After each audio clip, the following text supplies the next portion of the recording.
The story begins with a bus hijacking carried out by a group of masked criminals. One of them points a gun at Iridasu Yuta and demands that he put his hands above his head. Yuta follows the command. The Telesis news station broadcasts the hijacking live, reporting that the armed group is currently heading toward Tokyo. Multiple police cars arrive and begin chasing the hijacked bus. Suddenly, a motorcycle crashes into the side mirror of one of the police cars and speeds past the convoy. A passenger on the bus begs one of the criminals to let him go, offering a large sum of money. However, instead of listening, the criminal fires his weapon, causing the money to fly out the bus window. Hearing the gunshot, the motorcyclist quickly accelerates, closing in on the bus. Meanwhile, Hikita Ito watches the hijacking unfold through the live news broadcast. Sitting beside Yuta is Chichibu Rabara, who seems to be focused on her device. Curious, Yuta asks her what she is doing, but Rabara tells him to be quiet. The person riding the motorcycle is Narujino Mikatan. She manages to get ahead of the bus and blocks its path. As the bus approaches, she launches herself into the air, smashes through the front windshield, and lands inside. Without hesitation, she delivers a powerful kick to one of the criminals, sending him flying out of the bus and crashing onto her motorcycle. Mikatan recites a chant to transform into Strange Juice, squeeze out the wicked soul, to guard the darkened heart. The hero of justice, Strange Juice, has arrived. In an instant, she transforms into a superhero-like figure, leaving Yuta completely stunned. Armed with a staff shaped like a soda straw, she begins her attack.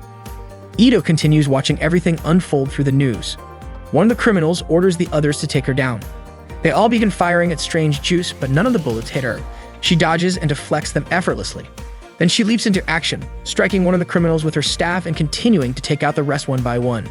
Rabara yells out, warning that there is still one more criminal behind Strange Juice, the bus driver.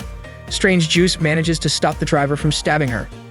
As the bus begins to lose control, Yuta jumps from his seat but is thrown backward when the vehicle hits a barrier. Strange Juice also loses her balance. She quickly calls out to Rabara to take the wheel. Rabara is shocked that Strange Juice knows her name but rushes toward the driver's seat anyway. She steps on the brake only to realize it is not working. The bus will not stop. Just then, a voice comes through from Daihatsu Meika, who introduces herself as Pumpkin Chain. Strange Juice expresses her frustration that Pumpkin Chain did not help earlier. Meika explains there was a slight connection issue, but has now been resolved. She says she will stop the bus by activating a tire killer at the toll gate. Strange Juice asks how long it will take. Pumpkin Chain replies, 3 seconds. Strange Juice signals everyone on board to hold on tight. The bus eventually comes to a stop after crashing into the barrier. News reports confirm the bus has finally stopped and wonder if there were any survivors. Thankfully, all passengers make it out safely. Strange Juice even manages to restrain the bus driver. She then returns to her normal form. The front door of the bus cannot be used due to the crash, so Mikatan leads everyone out through the back exit. But as she turns around, someone suddenly points a gun at the back of her head. Just as she suspected, the person behind everything finally steps forward, Teruoka Ryudo. Although Ryudo had stayed seated the whole time, Rabara walks over and asks what he is doing. Without warning, Ryudo strikes Rabara in the stomach with his elbow, knocking her unconscious. He then orders Mikatan to kneel and put her hands behind her head. Mikatan asked what Ryudo was planning to do. Ryudo said the troublemakers had to be eliminated and Mikatan would be the first one he would take out. But as he noticed a mark on the back of her neck, he suddenly stopped talking. Mikatan asked why he was hesitating and not pulling the trigger. Meanwhile, Yuthan woke up and saw Mikatan being held at gunpoint, but his eyes were accidentally drawn toward the waistband of Rabara's underwear. Just when Ryudo was about to shoot, Yuthan activated his powers and slammed into Ryudo, throwing him out of the bus. Both of them fell into the river and Mikatan quickly jumped in to save Yuthan, who was sinking to the bottom. Yuthan later woke up on the riverbank asking if Mikatan was the one who had rescued him. As the wind blew hard, Mikatan's skirt lifted slightly, revealing her underwear. Yuthan accidentally saw it, which instantly made his face blush and caused a nosebleed. He fainted again. Mikatan panicked and tried to wake Yuthan up, but he wouldn't respond.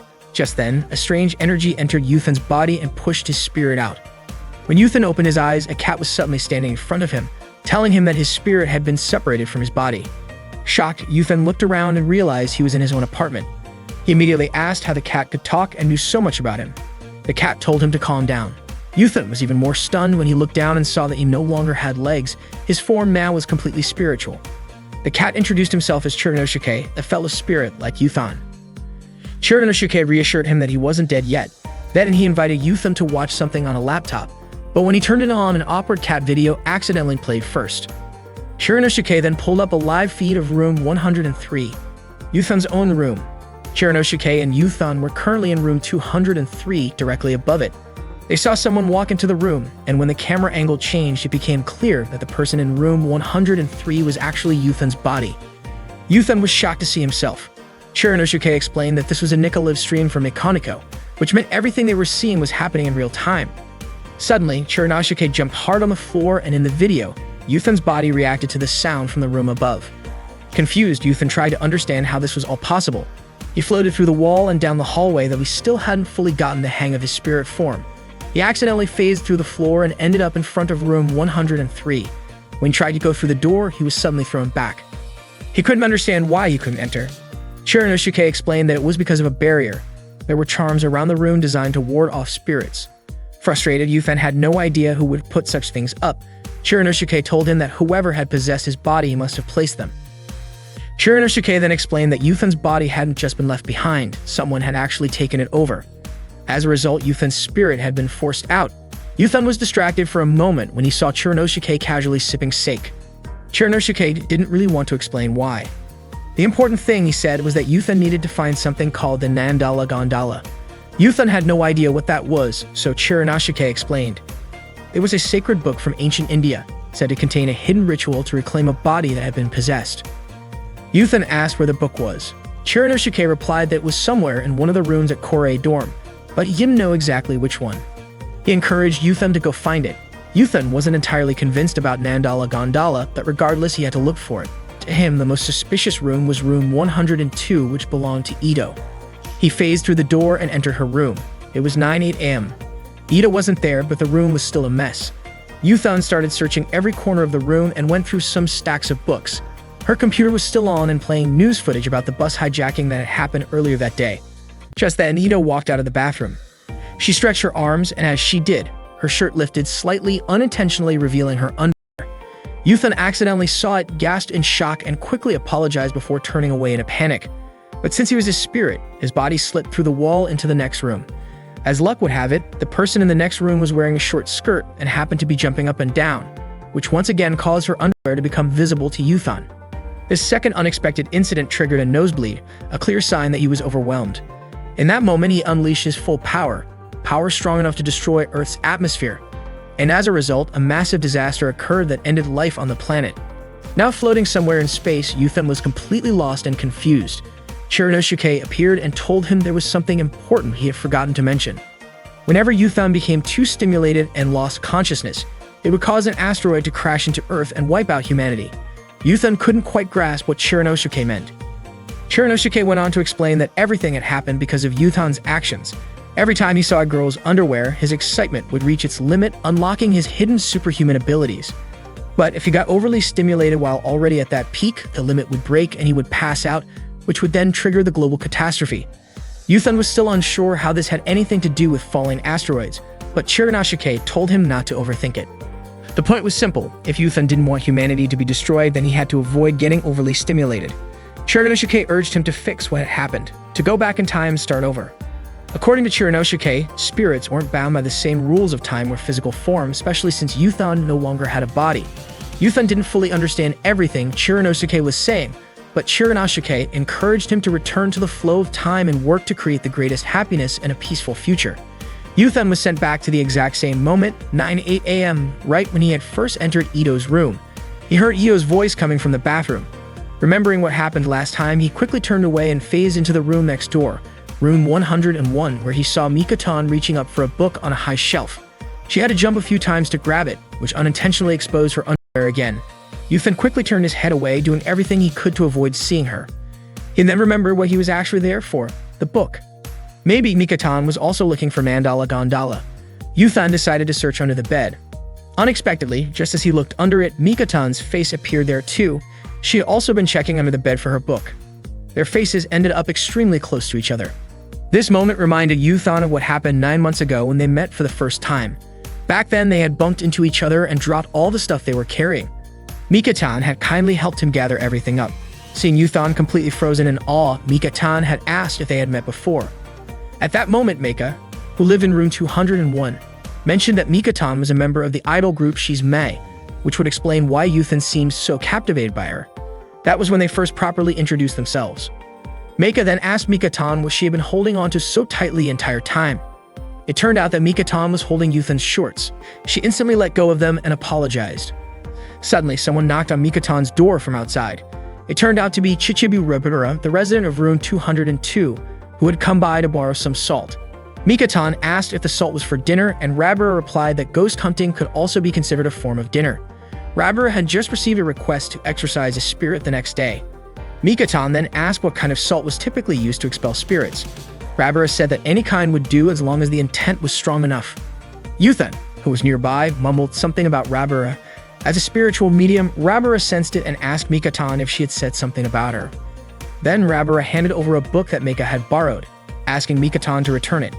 Coincidentally, that was the book Mika-tan had been looking for. Yuthan came closer to confirm if that was indeed the book she had been searching for. Suddenly, Mika-tan started reciting a passage from the book. However, it turned out that it wasn't the right one. Rabura guessed that maybe the books had been switched by accident. Yuthan headed to Meika's room. Meika was knitting while softly singing to herself. Yuthan spotted a book under the table and tried to grab it, but his hand kept passing through the object. Chirinosuke appeared and explained that Yuthan's spirit power was still weak. Spirit power determines how much a ghost can physically interact with objects. The higher the level, the more they can move heavier things, even make objects levitate. At his current level, Yuthan could barely knock over a pencil. To test it, Yuthan tried moving a ball of yarn. It rolled a bit and fell to the floor, confirming that he was still at the beginner spirit level. Meika picked up the ball of yarn and noticed the book under the table. She must have left it there while cleaning earlier. The book turned out to be a family photo album. Suddenly, a news broadcast appeared, reporting on a crime carried out by the Kyumei groups, suspected to be linked to a recent bus hijacking. At the same time, a specific song started playing, which prompted Meika to hurry out of the room. Rabura was also confused by the signal that came from the music Mika-tan had put on. Meika rushed into Mika-tan's room and said that Kaminishi had escaped. Rabura panicked and dashed out, forgetting the salt. Mika-tan called after her, and Rabura came back just to grab it. The book Mika-tan had been searching for finally showed up. It was near the door all along. It turned out to be a lyrics book. Meika explained that the song was a distress signal. She called out to Strange Juice. Mika-tan quickly got ready and transformed into Strange Juice. Mika-tan began changing into her superhero costume. Yuthan accidentally caught a glimpse of her while she was in the middle of changing and immediately shut his eyes in embarrassment. Now fully suited up, the hero's Strange Juice was ready. Meika, using her alias Pumpkin Chain, invited her to get moving. They passed through a hidden door under the table, which led into a long underground tunnel. Yuthan, still confused about what was going on, decided to follow them through it. They arrived in a large room filled with parked motorcycles. Strange Juice asked Pumpkin Chain what she was holding. It turned out to be a charm she was making for Strange Juice. Though the charm wasn't finished yet, Strange Juice took it anyway and rushed off. Unintentionally, some thread from Pumpkin Chain's outfit got caught on the charm. As Strange Juice sped off on her motorcycle, it pulled the thread and accidentally caused Pumpkin Chain's clothes to unravel. Yuthan was still in disbelief that Mika-tan was actually Strange Juice. Then, by accident, he turned and saw Meika standing there in only her undergarments. The shock triggered a powerful atmospheric reaction that caused another catastrophic explosion, wiping out humanity on Earth once again. One day, Meika, the owner of the Korei boarding house, walked into Rabura's room to ask for the rent. But Rabura, who was drunk at the time, said she couldn't pay it right now. She added that her exorcism business had been slow lately, and worse, people had started calling her a fraud. Meika, realizing that Rabura was going through a tough time, took the sake bottle Rabura was about to drink. Rabura broke down in tears and said everything was falling apart because she didn't have any spiritual powers. Even though she came from a long line of temple priests, she added that she was the only one in her family with tan skin. Meika told her that had nothing to do with anything. Rabura responded by saying ghosts weren't real. Meika casually pointed in a random direction, coincidentally right at Yuthan's spirit, and asked, "Then what's that?" Yuthan froze in shock. Rabura told Meika not to joke around like that. Meika laughed, revealing she was just messing with her. Yuthan was relieved to hear it. For a moment, he had thought Meika could actually see him. Suddenly, a loud scream echoed through the house. Neither of them knew what had happened. Meika quickly rushed downstairs to find out where the noise had come from. She knocked on Ito's door and asked about the sound she had just heard from inside. Ito admitted that the scream was hers. She said she had been feeling suffocated lately, so she screamed to refresh herself. But to Meika, it had sounded more like an animal. Ito laughed and said that couldn't be, especially since keeping pets at Korei House was strictly against the rules. Meika then heard another strange sound and asked about it. Ito said she was feeling itchy. Meika figured the noise could come from Ito scratching herself, which Ito confirmed, saying her skin was extremely dry. Meika noted that if that really was just scratching, it had to be pretty intense, and she started to worry. Ito then said she was just picking at a scab. Meika, being her usual naive self, believed her and commented that the scab must have been huge. The sound came again. This time, Ito claimed a bug had flown into her throat. Meika grew even more concerned, but Ito reassured her that she was fine. Though Meika didn't understand what was going on, she still suggested Ito go see a doctor. Meanwhile, Chiranosuke compared Yuthan's current situation to that of a baby who didn't know when to wake up for milk, when to finish, or when to fall back asleep. Yuthan suspected Chiranosuke was just trying to steer the conversation toward breasts. Chiranosuke explained that the point was that a spirit's time of awareness is unpredictable. Yuthan mentioned that the bus hijacking had happened on the 21st, but now it was the 23rd. He realized he had already lost 2 days. If he could travel back in time again like before, maybe he could fix things. Unfortunately, his current spirit level was too low. Instead of rewinding time, he could only end up landing in the Valley of Space-Time. Chiranosuke handed him a pudding shaped like a pair of hills. He explained that the Valley of Space-Time was like a dip between infinite timelines, like the space between two soft hills. With Yuthan's current level, even if he landed somewhere near the edge, he would just slide all the way down to the bottom. Chiranosuke used the pudding to help explain the concept visually. Yuthan got annoyed and asked why everything had to be explained with that kind of metaphor. Chiranosuke, unfazed, turned to his computer to show another video. But, as usual, the first clip that popped up was of cats behaving strangely. Yuthan was visibly irritated and suspected that Chiranosuke had shown it on purpose. They turned their attention back to the live feed from Yuthan's room. His physical body was opening a box. Chiranosuke was convinced there was something suspicious inside. But Yuthan wasn't concerned about the box, he only cared about who had taken over his body. Chiranosuke stated that whoever had taken it must be a spirit, otherwise there's no way they could have possessed it. Yuthan knew what he had to do, find the Nambala Gondola book. Once he found it, everything could be fixed. Chiranosuke tried to bring up the subject of breasts again, but this time Yuthan lost his patience and scolded him. Meiko was watching TV when a commercial came on about a book called The Science of Joy, which she had already purchased. The book claimed to use techniques developed by NASA to help people overcome various life challenges. Meanwhile, Rabara was playing with her turtle when she received a message from someone asking if she was a psychic. Rabara responded, confirming that she was indeed a psychic. The person replied, saying that it was a cool job, mysterious and fascinating. Rabara responded with a shy smile emoji. The person then said they would love to chat again sometime and mentioned how much they wanted to meet Rabara in person. This left her feeling unsure. She was worried that once they found out she was only a fake psychic, they might hate her. Yuthan's spirit, who had been observing, noticed how troubled Rabara looked. He remembered the times Rabara used to vent to him. Back then, she had ranted about a cocky IT company CEO who had disappointed her deeply. Yuthan asked if she had just been rejected again. Rabara said it wasn't rejection, she had simply seen that CEO walking hand in hand with another girl. Yuthan then asked if she was still a virgin. Rabara blushed and said she wasn't.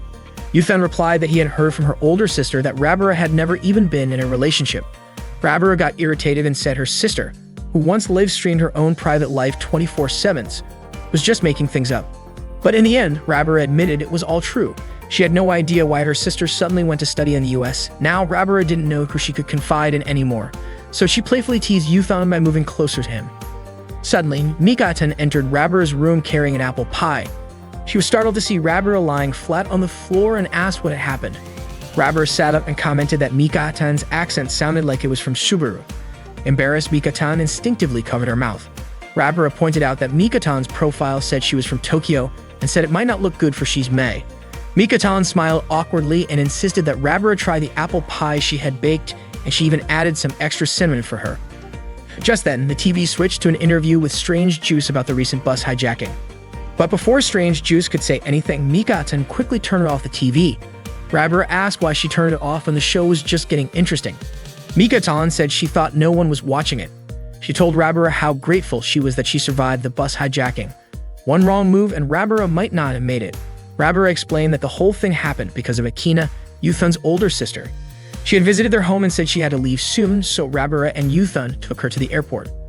On the way back, they got caught up in the bus hijacking incident. While Mikatan was tidying up some scattered cans, she accidentally bumped into Rabara's turtle. Startled, she flung it away. Rabara quickly caught the turtle, but it landed on her stomach and slipped under her skirt. Mikatan screamed and ran out of the room in fear.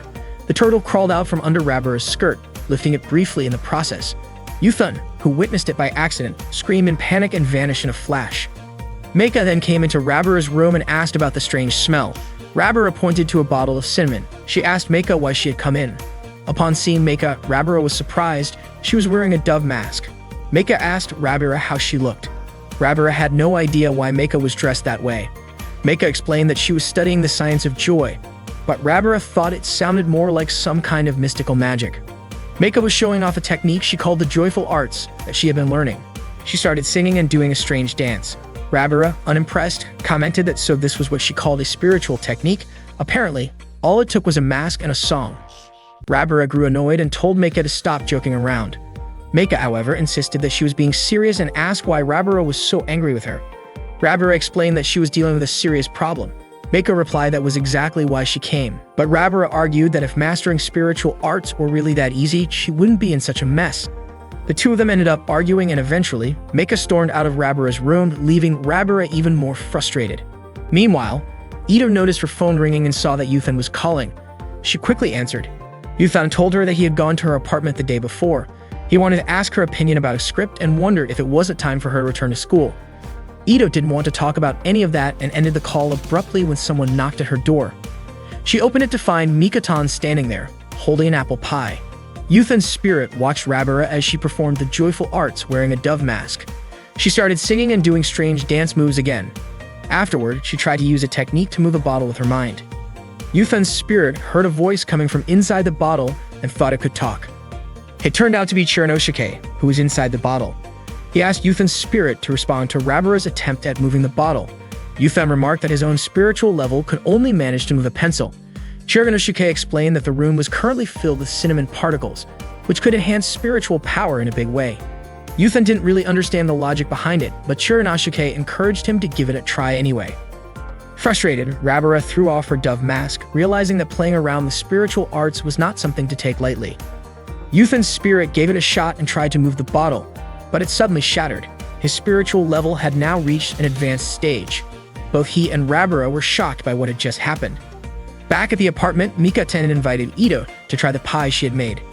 Ito asked if Mikatan had promised to leave right after dropping it off, but instead Mikatan insisted on eating it together. Ito felt annoyed since that hadn't been part of the plan. Mikatan then wondered if Ito was hiding something. Ito denied it and said everything was fine. Mikatan was eager to start eating but realized there were no forks on the table. She went to the kitchen to grab one. Just as she stepped away, a strange sound could be heard. She asked Ito about it and Ito claimed it was her own voice. She even tried to imitate the sound. Mikatan asked if she was really doing okay, especially since she had been isolating herself lately. Mikatan suggested she get outside and enjoy some sunlight. The strange sound happened again and Ito mimicked it once more, clearly trying to throw Mikatan off. Mikatan started to worry that something was off with Ito mentally or emotionally. Ito reassured her that she was fine and mentioned that she had even gone out earlier.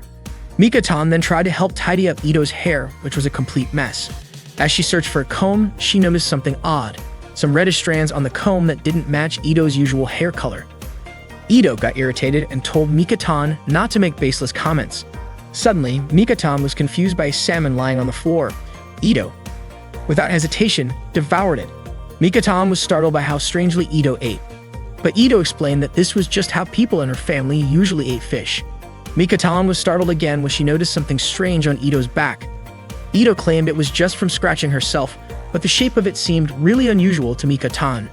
Ito was annoyed by Mikatan's non-stop chatter and she said that spikes had started growing on her back like a stegosaurus.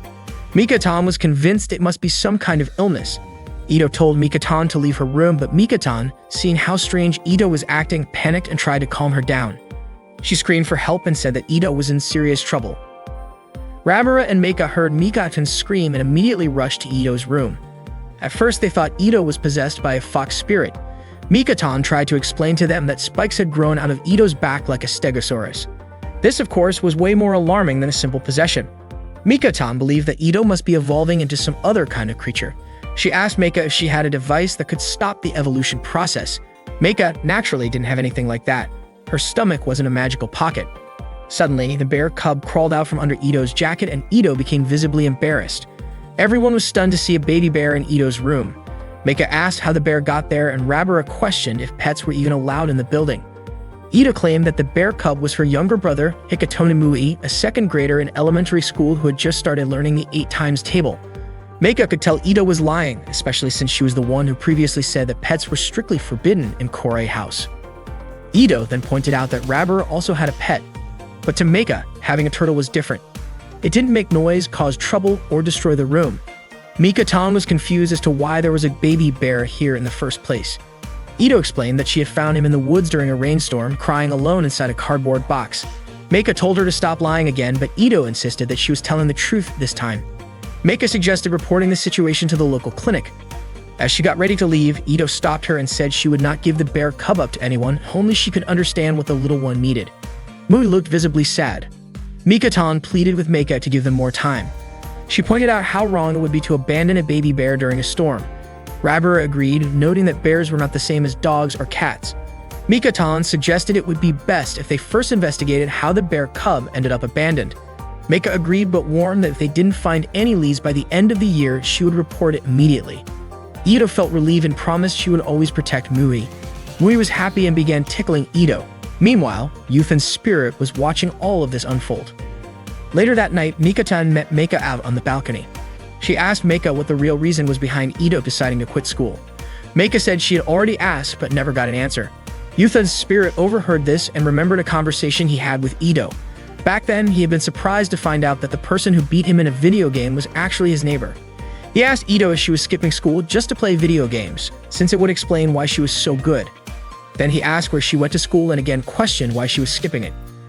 Ito told him he was being insensitive and asked if he realized how rude he was being by bombarding her with questions like that. Yuthan apologized. Ito then shared that she had moved here because she never felt accepted.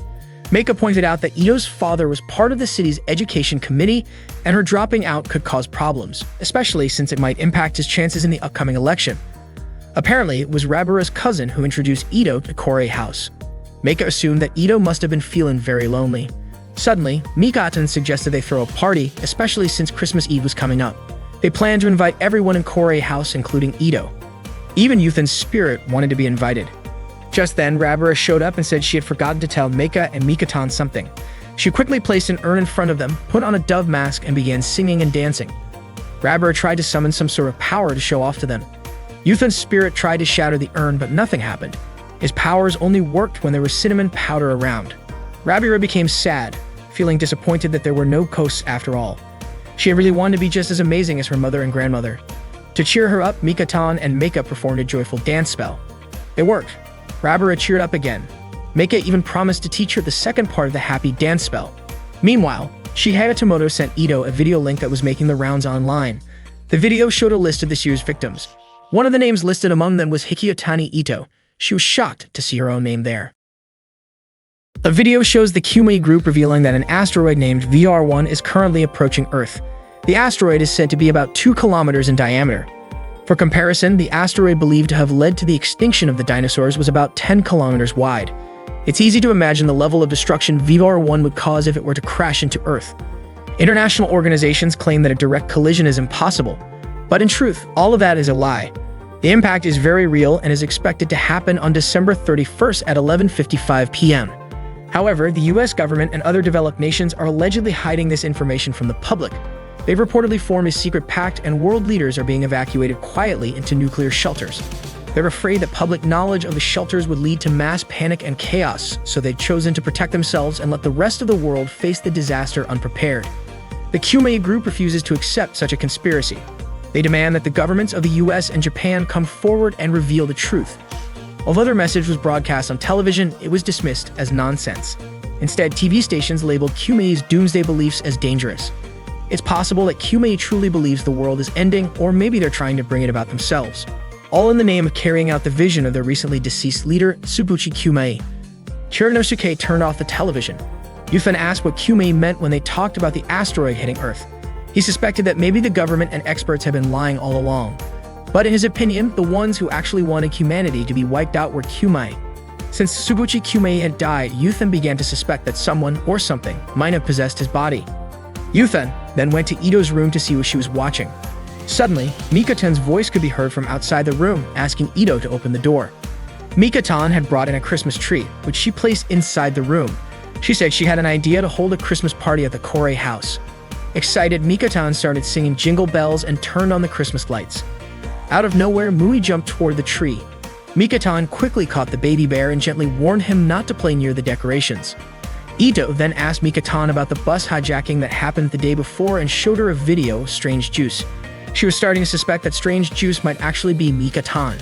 Mika-tan immediately ran off to find Meika. But when she entered Meika's room, she found a strange octopus-like figure inside. Mika-tan exclaimed that someone from Mars must have arrived. Rabura entered Ito's room with some items for the Christmas party, but she didn't find Ito inside. Ito had gone to Mika-tan's room, where she ran into Strange Juice. Ito was looking for Mika-tan even though she had just asked her to come there. Strange Juice said she had no idea where Mika-tan was. Gathering her courage, Ito asked if it was true that she and Mika-tan were friends. Strange Juice answered that they had been close for a long time, best friends even. Ito also asked how Strange Juice knew Rabura. She replied that Mika-tan had once shown her a picture of Rabura. Yuthan's spirit, who had been observing everything, commented that Strange Juice was lying. But Ito wasn't fully convinced yet. She felt there wasn't enough evidence. Strange Juice seemed to sense that suspicion and said she would show the proof soon, but first asked to use the bathroom. Ito reminded her that she had forgotten to close the bathroom door. Strange Juice replied that she liked to live freely even in the bathroom. This made Yuthan's spirit even more curious. He began to wonder what Strange Juice was really doing in there. He was shocked to see Mika-tan changing into Meika's octopus-like combat outfit. Earlier, when Mika-tan had gone to Meika's room, she had mistaken Meika for a Martian. Meika had laughed and explained that it was a high-tech camouflage combat suit she had developed and nicknamed the Two-Maker. Now it was clear Mika-tan had been using the suit to confuse Ito. Once she had it on, Mika-tan turned invisible. She tiptoed past Ito and pretended to fall from the bed, startling her. Ito couldn't understand how that was possible. She thought there must be a secret passage from the bathroom to the bed. Mika-tan started to panic and denied the idea, but Ito wasn't convinced. She said she wanted to check the bathroom herself. Mika-tan tried to stop her, saying that Strange Juice was still using it. But Ito pointed out that the door was wide open anyway. Quickly thinking on her feet, Mika-tan pretended to call out to Strange Juice and tried to stall her. Mika-tan said that everything was clear and she just wanted to go back to sleep since there was still time before the party started. She kindly took her bed and closed the curtains. Ito was still confused when suddenly, the sound of flushing came from the bathroom. Strange Juice appeared and met Ito, explaining that Mika-tan and he were two different people and that they were just friends. There was no use denying it anymore and Ito had to accept the truth. She asked Strange Juice for some advice. He asked if she was dealing with the problem. Before Ito could even explain, a scream was heard from the room next door. They quickly rushed over and were shocked to find Rabura being held hostage by a man dressed in a robot costume. He was threatening her with a knife. Rabura begged her friends to help her. Mika-tan asked who the man was and suddenly, Mui leaped out of Ito's arms, growling at the stranger. The man demanded that Ito hand Mui over. Just as the man was about to strike with his knife, something stopped his arm and twisted it back. Yuthan's spirit instantly realized that it had to be Two-Maker's doing. Meika, who was inside Two-Maker, gave an order to Strange Juice to attack immediately. Strange Juice charged at the man and kicked him hard, knocking him down. He demanded that the man show his face, but was taken aback when he saw a turtle in a very strange and inappropriate spot. The turtle suddenly moved in a way that caused the man to react and regain his strength. He then punched Strange Juice and kicked him so hard that he was thrown out of the room. The man intentionally stomped on a milk box, revealing Two-Maker's camouflage. He landed a hit on Two-Maker, which left Meika unable to move the body. The man raised his knife again to stab Two-Maker, but Mui jumped in the way and bit him, causing the man to get wounded in the stomach. Blood came out of Mui's stomach instead, sending Ito into a panic. She immediately held the little bear in her arms, but the man insisted that Mui's injury was minor and demanded that Ito hand it over. Yuthan's spirit noticed a bracelet with a Kumei symbol on the man's wrist. Just then, Rabura threw a bottle of cinnamon powder, but the man smashed it with his knife, scattering cinnamon all over. Rabura stepped in to block him. Things were getting dangerous. Chirinosuke told Yuthan that it was time to use his spiritual power. The cinnamon that Rabura had thrown would have a mysterious effect that boosts Yuthan's spiritual strength. Yuthan immediately attacked and bit the man while Rabura watched in disbelief. Mui regained consciousness and bit the man again, but this time he got caught and was locked inside a cage. The man quickly ran away. Yuthan tried to chase him, but couldn't catch up, especially since there was no cinnamon outside. He didn't know what to do next. Suddenly, a masked hero stood in his way. He introduced himself as a super-powered savior named Miyazawa Kenji. The man just saw Kenji as another weirdo. Kenji tried to attack. The man knocked him down with just one touch and even slapped him. Yuthan couldn't understand what Kenji was capable of, and both Rabura and Ito thought he was pretty weak. Kenji explained that he wasn't feeling well, possibly due to a stiff neck from sleeping in a bad position. The man sarcastically asked if Kenji was done with his small talk. Kenji then asked the man to wait for 20 seconds. Surprisingly, the man agreed and asked what kind of reward he would get. He even started counting down the 20 seconds. Kenji sprinted to room 102 and came back quickly. When the man demanded his reward, Kenji responded with a powerful move. He threw the man down and kicked him straight into the pool. Kenji then rescued Mui, who had fallen into the pool too. Mui was safe and Ito ran over to hug him tightly. Unfortunately, the man managed to escape. Ito was shocked to see that Mui's wound had completely healed. Strange Jews came over and asked if everyone was alright, but he had forgotten to wear his mask, so everyone saw Mika-tan's face. She quickly ran off to find Meika and told her that the situation had become critical. A billboard in the city center showed that the suspect, Ryuta Terenuka, was behind the Kyumei group's hostage incident. The police were still actively searching for him. Yuthan wondered why he had missed another day, but Shiranasuke explained that the party happened on December 25th, Christmas Day, not Christmas Eve, because an intruder had broken into the Korei dorm. Yuthan was curious about the person behind the robot mask. That person was also wearing a bracelet with the Kyumei symbol. Yuthan found it strange how Mui's injury had healed so quickly, and the mysterious identity of the odd man, Kenji Miyazawa, was still unsolved. Most of all, he was puzzled about Meika. Kenji had saved Meika and said he wanted to return the favor. Meika needed repairs because the intruder's punch had damaged her fusion reactor. When Meika asked who Kenji really was, he simply said that if a child from the East was unwell, he felt obligated to help, especially since Meika was a robot. Shiranasuke streamed a live video from Yuthan's room. The footage showed Meika dressed in a revealing outfit. Yuthan was confused about why she looked like that. Shiranasuke joked that maybe Meika was trying to help raise Japan's birth rate, but Yuthan reminded himself that Meika was just a robot, and he couldn't wrap his head around why a robot would even wear underwear. Meika was in the middle of repairing herself and had forgotten to put on an insulation ring needed to attach a replacement part. Mika-tan noticed and asked if she meant the rubber ring-shaped piece, then handed it over to her. Meika figured the punch had probably damaged her radiator. Mika-tan referred to the intruder as the turtle guy because it reminded her of the time a turtle got stuck to Rabara's sensitive area. Yuthan headed over to Ito's room. It looked like Ito and Mui were out. He tried turning on Ito's computer and it worked, which meant his spiritual power level had increased. Meanwhile, Rabara was eavesdropping on Meika and Mika-tan's conversation through the wall. Ito showed up and asked what she was doing. Rabara said Meika was acting like the wife of Strange Juice, just like they had talked about at the Christmas party. Ito already knew Meika's other name, Pumpkin Chair, and Rabara asked if Ito wasn't curious about their conversation. Ito then asked if Mika-tan was also in the next room. Rabara replied that it sounded like it, but it seemed pretty far away because their voices were barely audible. Mika-tan asked Meika why she seemed irritated. Meika replied that someone still hadn't arrived, referring to the monthly delivery of Handstand for Beginners, a magazine she subscribed to. Rabara told Ito that Meika and Mika-tan hadn't gotten their monthly visitor yet. She completely misunderstood what they meant. Mika-tan asked if Meika still couldn't do a handstand. Meika demonstrated one and said the result was positive. Unfortunately, Rabara and Ito, still listening from behind the wall, took that to mean Meika had a positive pregnancy result. Mika-tan clapped and congratulated Meika on finally managing to do a handstand. She asked how long Meika had been practicing and Meika replied it had been 3 months. That made Rabara and Ito think Meika was 3 months pregnant. Ito even said this was the time to get plenty of rest. Meika then mentioned she felt nauseous and wanted to throw up. That only reinforced the misunderstanding.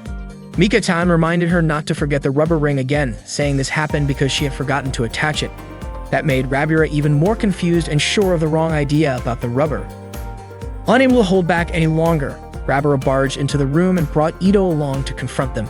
Meanwhile, Yuthan's spirit found out that Ito's name was included on the list of victims from the bus hijacking. Suddenly, a scream was heard. Someone shouted that Rabara had died. Panicked, Mika-tan quickly asked Meika if she had any kind of device that could bring Rabara back to life. They started discussing Professor Daihatsu Tenga. Ito knew about him. He was a brilliant inventor recognized all over the world. However, he had passed away 8 years ago. Before he died, he left everything to Meika and the Korei house. Meika even inherited his fortune after handling the legal documents and updating the family registry. She managed to do all that by hacking into the government system and rewriting the data. Meika's hacking skills were so advanced, they were practically god level. If she wanted to, she could launch a nuclear missile. Most of the professor's inventions were stored in a special storage room. Inside that room were 2 of his most significant creations. The first was Rizuko, which was kept in the kitchen, and the second was Meika herself. Meika was born in Korei House 20 years ago. Right after she was created, the professor greeted her warmly. Over the years, he taught her a wide range of things: knowledge, academics, cooking, and more. But there was one thing Meika could never do, no matter how many times the professor tried to teach her: a handstand. She eventually asked him why she just couldn't get it right. Not only that, but she also wasn't good at athletics in general. The professor told her not to worry about it. He reminded Meika that she wasn't a robot who needed to be able to do everything. Each robot, he said, had its own purpose and role. They only needed to master the tasks they were designed for. That's what made them special. Meika then asked him what her purpose was.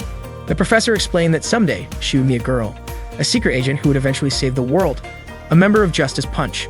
Meika's mission was to protect her, raise her, and support her. It might even be described as fate or divine will.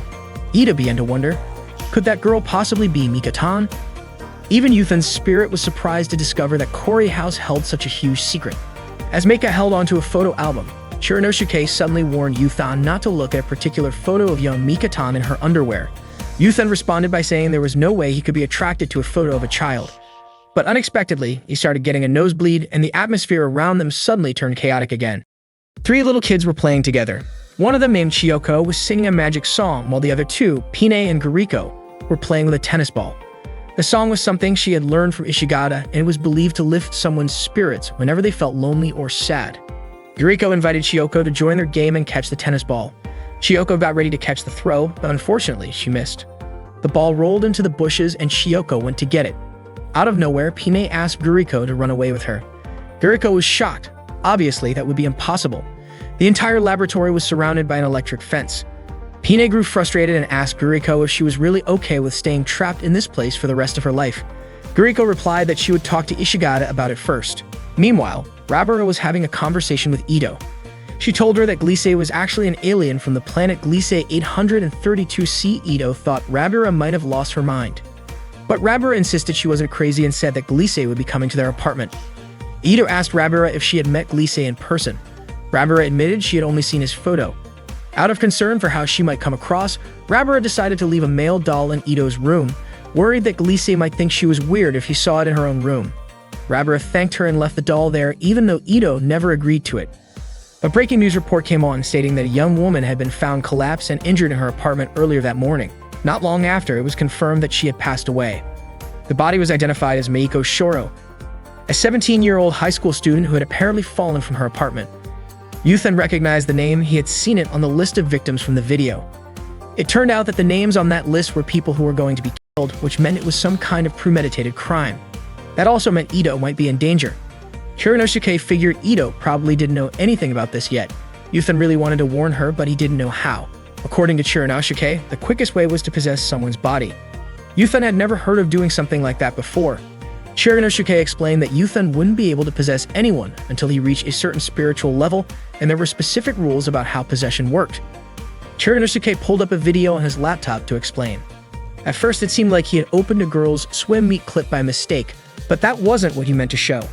The first rule of possession was that it wouldn't work if the person's consciousness was too strong, unless the spirit's level was high enough. To raise that level, Yuthan would need to use cinnamon. The second rule was that possession usually only worked if the target had a matching spiritual wavelength and also had potential as a spirit medium.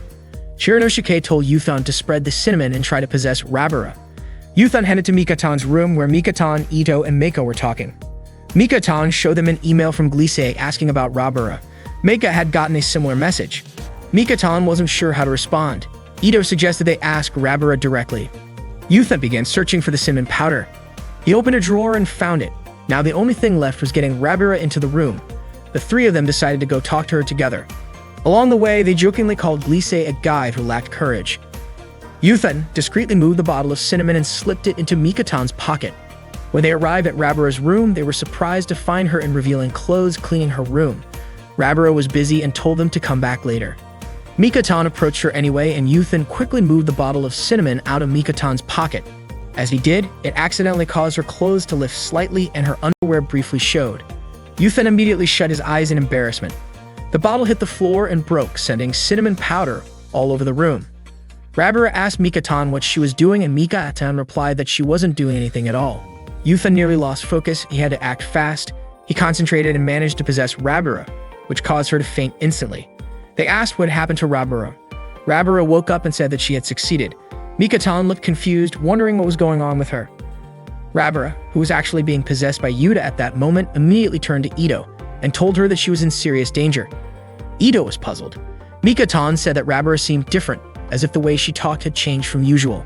Yuta thought they definitely would not believe him if he explained everything, so he quickly adjusted his speech pattern to match Rabura's tone so they would not get suspicious. Ito asked if Rabura was feeling alright. Rabura replied that there was something far more important that she needed to tell him. However, Meika interrupted the conversation. She wanted to ask Rabura what her favorite flower was. Yuta, still in Rabura's body, answered Rafflesia. Mikotan then asked what her favorite song was, and Yuta replied, "The one about your bread, the song by She's May." Mikotan got excited because it turned out Rabura listened to her song. The final question came from Ito. What was Rabura's favorite snack? Yuta answered, turtle pellets. Now it was finally Rabura's turn to say something, and it was supposed to be about Ito. But just as she was about to speak, Yuta was suddenly forced out of Rabura's body and she fainted again. Yuta had no idea what just happened, until Chiranosuke explained that Yuta could only possess someone for 7 minutes. Yuta got upset, asking why Chiranosuke had not mentioned that earlier. That night, Gliese visited Rabura's apartment. He even complimented her on the unique dress she was wearing, saying it suited her perfectly. Rabura replied playfully, saying Gliese was such a smooth talker. They toasted to the occasion. Rabura said she would go grab some snacks, but Gliese told her he had already brought some. Rabura asked what the snack was called, but Gliese told her she would find out once she tasted it. Rabura took a bite, and Gliese asked how it tasted. Rabura said it had an unusual flavor. Gliese explained that it might be because the product had recently been reformulated. As it turned out, the snack was actually turtle pellets. While the taste was not great, Rabura pretended it was surprisingly delicious and said her body was just reacting to how amazing it was. Gliese offered her more, but Rabura politely declined, saying she was already full. She got up to play some music. Gliese handed her a cassette of the song Can I See Your Bread by She's May. He told her to keep it, but Rabura mentioned she already had a copy. Gliese said he figured she might, since that song was her favorite. Rabura replied that she did not really like the song that much. Noticing Glise's slightly disappointed face, she quickly grabbed the cassette and said she actually loved that song so much that she had played her old tape until it broke, and she was grateful to have a replacement. Gliese stood up and said he was going to get a special gift for her. Rabura waited inside. Suddenly, she smelled something unpleasant. Gliese returned with a Rafflesia flower as a present for Rabura. He asked if there was something wrong with the gift. Rabura said the flower had a very unique smell. Gliese explained that the Rafflesia's scent, which resembled rotting meat, was meant to attract flies to help pollinate it. He asked if Rabura did not like the present. Rabura finally shouted that she could not take it anymore. She felt like Gliese was playing a joke on her. Gliese insisted that he never meant to upset her. He just wanted to make her happy. Yuta was watching the whole thing unfold. Rabura could not believe that Gliese was trying to cheer her up with a corpse-scented flower and turtle pellets. That was when Gliese decided to come clean. He admitted that he had emailed Rabura's friends to ask what she liked, and the answers they gave matched exactly what Rabura had just said earlier. Gliese knew she must be really upset. That moment triggered a memory in Rabura. She shared that something similar had happened to her when she was a child. She was only 5 years old at the time, so her memory was a bit fuzzy. But she recalled waking up in the middle of the night and doing strange things like drawing diagrams, writing down formulas, and jotting down instructions tied to specific dates. She had then faxed all of it to someone. Gliese suggested that this might have been a case of sleepwalking, just like what happened earlier. Rabura apologized for how she had acted. Gliese said he was the one who should be apologizing. Rabura invited him to continue the conversation back inside her apartment. That was when Gliese told Rabura that he could not keep lying to her. He was ready to tell her the truth. Rabura smiled and asked if he was not an alien, was he? Gliese replied that no, he was not from outer space, but he was from the Intelligence Bureau of the United States Department of Defense. He was actually a security agent. Yuta was stunned to witness the revelation. Gliese was certain that Rabura knew about the hostage situation involving the Kyumei group, as well as the video warning about it. Rabura mentioned the video that explained an asteroid was going to hit Earth on New Year's Eve, but experts and the government claimed it was impossible. Gliese explained that unless a prevention operation was carried out, the asteroid would still crash into Earth. The United States had secretly launched a military satellite into orbit, equipped with several nuclear missiles. This satellite was controlled by the Air Force Space Command, or AFSPC. The goal of the prevention operation was to use the missiles to destroy the incoming asteroid. However, the Kyumei group uploaded a virus into the AFSPC server and took over the entire system. Rabura was shocked to hear this. Gliese added that if things continued like this, the missiles wouldn't be able to launch, meaning the real goal of Kyumei was the destruction of humanity.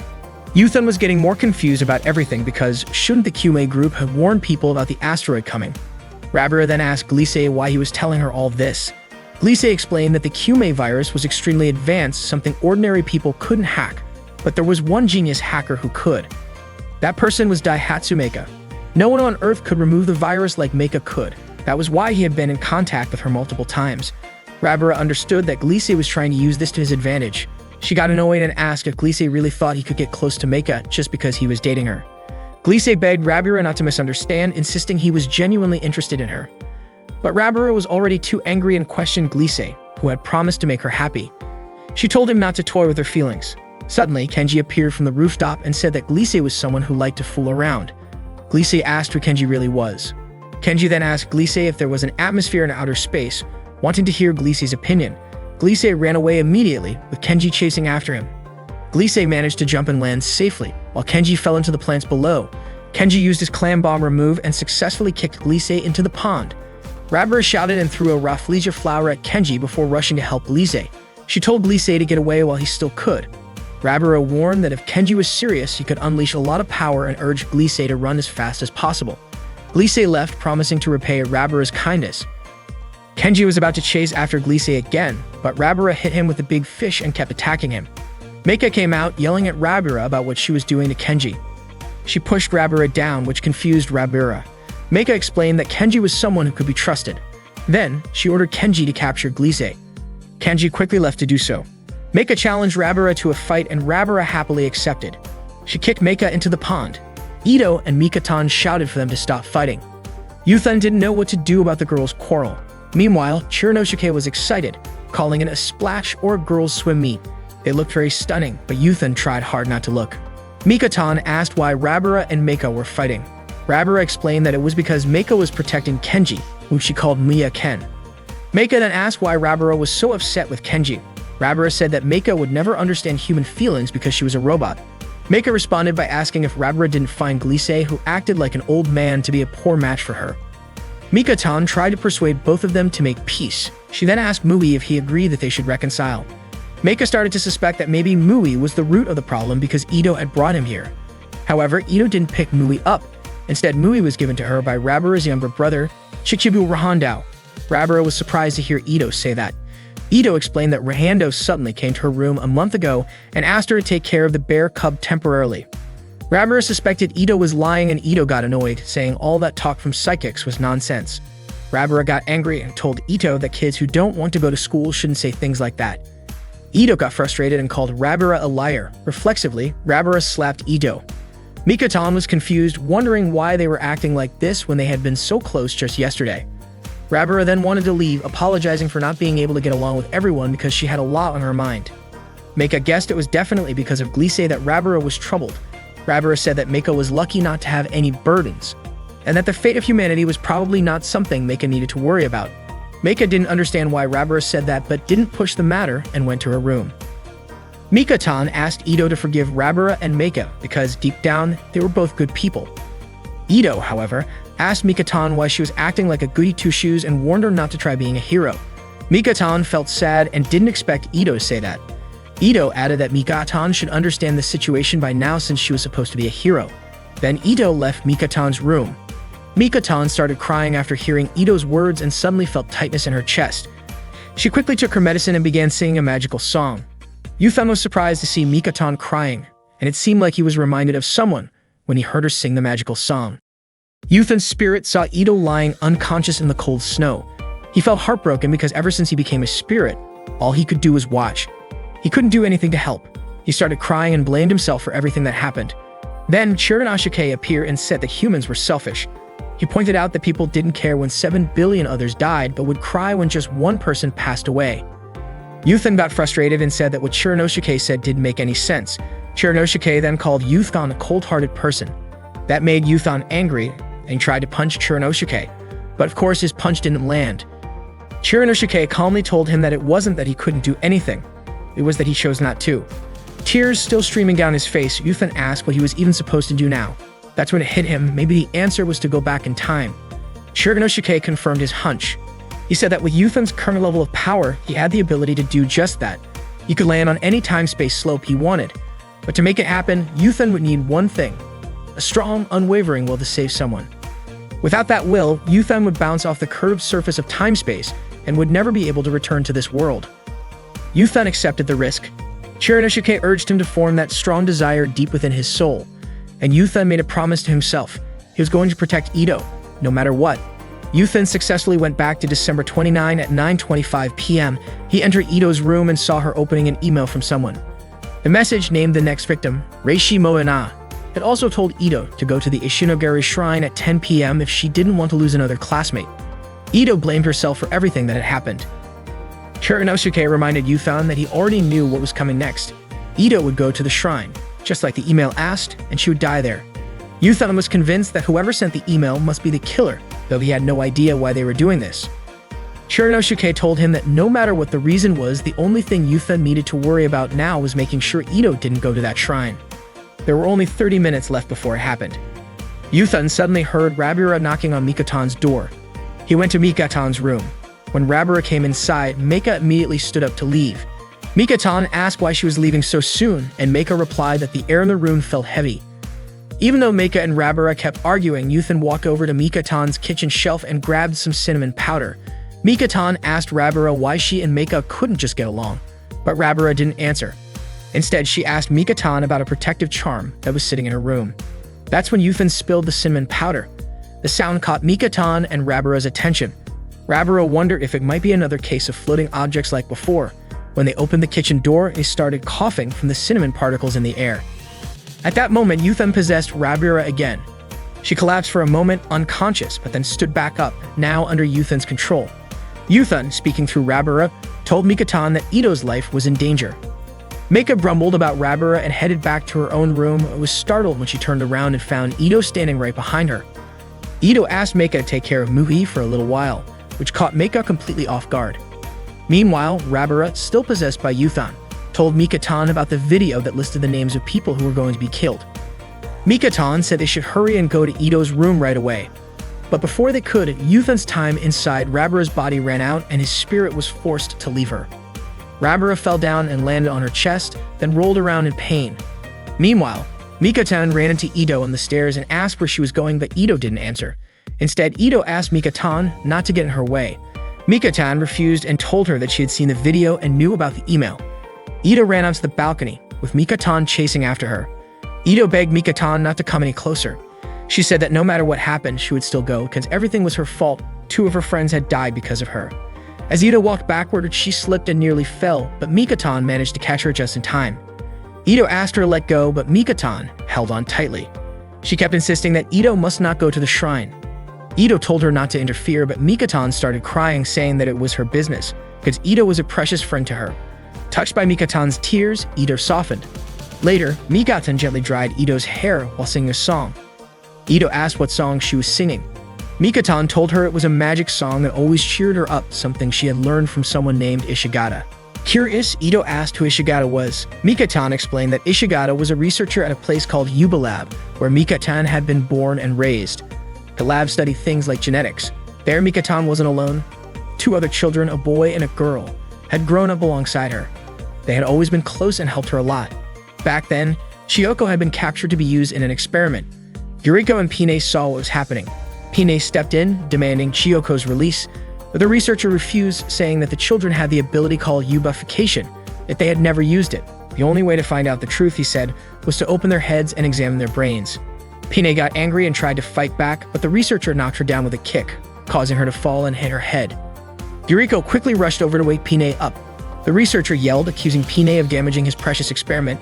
Pine, still unwilling to let Chioko be taken, became furious and unleashed her powers. The researcher was thrilled to see that Pine had finally used eubification. Ito, still curious, asked Mikatan if she had feelings for the boy from the lab. Embarrassed, Mikatan asked why Ito was suddenly asking such a thing. Ito just said it seemed pretty obvious. Turning the question around, Mikatan asked if there was someone Ito liked or cared about. Ito explained that it wasn't about liking someone romantically, but there was a person who was really special to her homeroom teacher. Even though he was a teacher, he felt more like a good friend. One night, it was late after school, and her homeroom teacher offered to give her a ride home because he was worried about her safety. But one of her classmates saw them. The next day, no one at school would speak to Ito. It turned out that there was a student who had a crush on the teacher, and she happened to be one of the most influential students at school. From then on, things started going downhill. The bullying escalated quickly. Ito lost count of how many times she had to buy new school slippers. Her textbooks and notebooks kept getting ruined to the point where she had to throw them away and start over. During PE class, she had to wear her sportswear all day because someone had stolen her skirt. Even her underwear went missing during swimming lessons. As awful as all that was, it didn't stop there. One day, Moana stuck gum in Ito's hair, and then she and her friends cut off Ito's long hair until it was very short. That was the moment Ito decided to stop going to school. Despite all of this, her homeroom teacher continued to be kind to her. Mika-tan asked if she had ever reported what happened to her teacher. Ito said no, she didn't want to be a burden to him. That's when the video was made, the one that listed the names of the victims. Ito was the one who created it. The names written in it were the same people who had bullied her. Ito only wanted to scare them a little, so she uploaded the video online. However, the name Ito that appeared at the end of the video wasn't added by her. Someone else had edited it. The person behind this was the one who had killed Mayiko and Moana. Mika-tan was surprised that Ito hadn't told her about it from the beginning. Ito couldn't admit what had happened at school, mostly because she was afraid she would look foolish and pathetic. She wasn't a loner or shy. If she had wanted to, she could have made new friends easily. But Ito had wanted to show them something, even though she knew that no one was really thinking about her. After watching the video, she cried and felt scared. But every time she saw those people smiling, it all felt fake to her. Mika-tan hugged Ito and comforted her. Mika-tan stood for justice, and she was also on Ito's side. No matter what happened, Mika-tan was going to protect her. The clock showed 10:20 p.m., and it seemed like history had just changed. Yuthan managed to save Ito. But when Shiranosuke noticed that Yuthan didn't seem happy, he asked what was wrong. Yuthan was deep in thought. He still didn't know who the culprit was. That afternoon on December 30th, Meika was checking the satellite while Mui clung to her back. Ito walked up and said it looked like Meika and Mui were really close. Meika, clearly annoyed, said Mui was the one sticking to her for no reason. She tried to shake him off, but Mui refused to let go. Ito teased them, pointing out that they had been together all night. Then she asked Meika why she even bothered to take care of Mui. Mui kept licking Meika's cheek. Meika explained that she was simply returning the favor. Mui had saved her life once. Ito asked what Meika was doing there. Meika explained that she had detected interference in the satellite connection and came to investigate. Then Meika asked Ito what she was doing there. Ito said she had actually come to get Mui, but changed her mind and left. Meika yelled after her, frustrated, and telling her to take Mui back with her. There was just one day left before New Year's Eve. Ito asked Mika-tan what she was doing. Mika-tan said she was dealing with a bit of a problem. The spirit of Yuthan showed up as Mika-tan was gathering some medicine. Suddenly, a loud noise came from upstairs. Ito and Mika-tan rushed to find the source. They were shocked to find Meika tied up with duct tape over her mouth. Ito immediately started looking for Mui, while Mika-tan peeled off the tape. Meika apologized, explaining that the man had taken Mui. He was the Turtle Man, the same man who had come before trying to take Mui. Ito dashed off to find Mui. Meika called after her, saying there was something else she hadn't told her yet. The man had left a message. This was punishment for not showing up the night before. Yuthan finally realized that it had been the Turtle Man who had invited Ito the previous night. That meant he was also the one who had killed Ito's classmates. If Ito met him again, she would be in serious danger. Yuthan's spirit went searching for her. He headed toward the shrine, but she wasn't there. He figured the Turtle Man might be heading there, but Shiranosuke suggested that he might already be on the move. Yuthan grew frustrated and asked Shiranosuke why he was acting so relaxed. Shiranosuke replied, suggesting that Yuthan could try trapping him instead. That gave Yuthan an idea about the email. He replied to Ito's message from the night before, telling the Turtle Man to meet on the upper floor of the Korei dorm, since nobody would be there. After sending the message, a notification popped up saying he had leveled up to Cool Spirit level. Yuthan went to check Mika-tan's kitchen cabinet, hoping to find some cinnamon powder. Unfortunately, it was already gone, even though there had been some left yesterday. His original plan was to borrow Rabura's body to confront the man, but now he had to come up with another strategy. While Meiko was busy fixing herself, Yuthan was trying to figure out what kind of tool could work against the turtle-like man. Maybe a stun gun, or perhaps a mask, as Shiranosuke suggested. Yuthan remembered seeing that tool before. At one point, Meika had shown it to Mika-tan, a mask called the Face Maker, used for disguises. She had demonstrated how it could make her face look like Rabura's. Meika explained that as long as the mask had 3G data of a person's face, it could mimic anyone. It could even change the voice when paired with the Voice Maker. Meika once transformed herself into Ito and imitated her voice perfectly. Yuthan, now in spirit form, came up with a plan. He sent a message to Meika and Rabura, letting them know that the turtle-like man was heading to the upper floor of the Korei dorm and pleaded for their cooperation to stop him. Shiranosuke asked if the plan would actually work. Yuthan was confident that the two of them could pull it off. At the same time, Ito was searching for Mui, calling his name as she looked for him. Meanwhile, Mika-tan was also looking for Ito. The turtle-like man followed the directions from the email and arrived at the scene. Meika and Rabura were watching from above. Rabara referred to the situation as a truce, since they were about to face a fight. Though they seemed united, they briefly turned away from each other as they hadn't been on the best terms. But for now, they had to stick together. Rabara used the two-maker to turn invisible, while Meika used both the face-maker and voice-maker to disguise herself as Ito. She held a stun gun, ready for action. That was Yuthan's plan, and he believed it would succeed. The turtle-like man arrived and immediately realized that the person standing in front of him was not the real Ito. Meika, disguised as Ito, didn't deny it, but he didn't hesitate. He raised his gun and warned her not to play games. Rabara, still invisible, tried to land a surprise attack, but he managed to deflect it. He then ripped off Meika's mask, revealing her true face. Rabara shouted for him to stop and was even willing to put herself at risk to protect Meika. Meika yelled back, telling Rabara not to do anything reckless and urged her to run. The man shot Meika, and she fell to the ground. He then turned to Rabara and made it clear he wasn't bluffing. To prove his seriousness, he fired into the air, and the shot accidentally hit Kenji, who was trying to make a flashy entrance. Instead, he was struck and collapsed. Meika still held onto the hope that it was all just a trick. Rabara couldn't bear the thought of Meika dying, especially after how harshly she had spoken to her.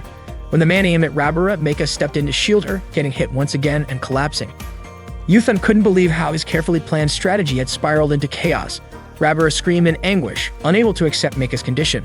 Meanwhile, Kenji was lying weakly in the snow. Ito spotted him and rushed to his side, urging him to hold on. As she lifted his head to support him, her short skirt slightly revealed the top edge of her underwear, unintentionally triggering a reaction in Kenji. That sudden surge of emotion allowed him to regain his strength and unleash his power. Kenji Miyazawa suddenly came back to life with full strength after being unexpectedly energized when he caught a glimpse of Ito's underwear as she was trying to help him. Just as a man was about to shoot Rabara, Kenji appeared and launched a powerful campanella kick at him. The kick was so strong that the man was sent flying.